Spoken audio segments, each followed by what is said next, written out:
ನನ್ನ ಹೆಸರು ಡಾಕ್ಟರ್ ವಿಶ್ವನಾಥ್ ಅಂತೇಳಿ, ಯೋಗವನ ಬೆಟ್ಟ, ಚಿತ್ರದುರ್ಗ.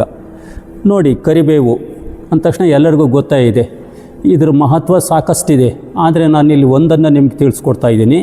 8 ವರ್ಷದ ಮೇಲಿರೋ ಮಕ್ಕಳಿಗೆ ಮತ್ತು 60 ವರ್ಷದ ಒಳಗಿರೋ ವಯಸ್ಕರಿಗೆ, ಹತ್ತಿರದಾಗಿರ್ಬೋದು, ದೂರದೃಷ್ಟಿ ಆಗಿರ್ಬೋದು, ಇವೆರಡನ್ನು ಸರಿ ಮಾಡಿಕೊಳ್ಳಿಕ್ಕೆ ಪ್ರತಿ ದಿವಸ ಬೆಳಿಗ್ಗೆ ಖಾಲಿ ಹೊಟ್ಟೆಯಲ್ಲಿ ಈ ಒಂದು ಕರಿಬೇವಿನ ಎಸಳು, ಇದರಲ್ಲಿರೋವಂಥದ್ದು ಅಷ್ಟು ಎಲೆ ಜೊತೆಗೆ 3 ಬೆರಳಲ್ಲಿ ಸಿಗೋಷ್ಟು ಜೀರಿಗೆ, ಇಷ್ಟನ್ನು ಬಾಯಲ್ಲಿ ಹಾಕೊಂಡು ಚೆನ್ನಾಗಿ ಜಗದು ನುಂಗಿ 1 ಲೋಟ ಉಗುರು ಬೆಚ್ಚನ ನೀರನ್ನು ಕುಡಿತಾ ಬಂದರೆ, ಒಂದು 3 ರಿಂದ 4 ತಿಂಗಳು ಇದನ್ನು ಮಾಡ್ತಾ ಬಂದಾಗ ನಿಮ್ಮ ಒಂದು ಕಣ್ಣಿನ ಸಮಸ್ಯೆನ ಪರಿಹಾರ ಮಾಡ್ಕೋಬೋದು ಅಂತ ಹೇಳ್ತಾ, ಹಂಗೇನಾದ್ರು ನಿಮಗೆ ಈ ಸಮಸ್ಯೆ ಸರಿ ಹೋಗಲಿಲ್ಲ ಅಂದರೆ ಒಮ್ಮೆ ಯೋಗನ ಬೆಟ್ಟಕ್ಕೆ ಭೇಟಿ ಕೊಟ್ಟು ಸಲಹೆ ಮತ್ತು ಸೂಕ್ತವಾದ ಔಷಧಿಯೊಂದಿಗೆ ನಿಮ್ಮ ಸಮಸ್ಯೆನ ಪರಿಹಾರ ಮಾಡ್ಕೋಬೋದು ಅಂತ ಹೇಳ್ತಾ ಇವತ್ತಿನ ವಿಡಿಯೋವನ್ನು ಮುಗಿಸ್ತಾ ಇದ್ದೀನಿ.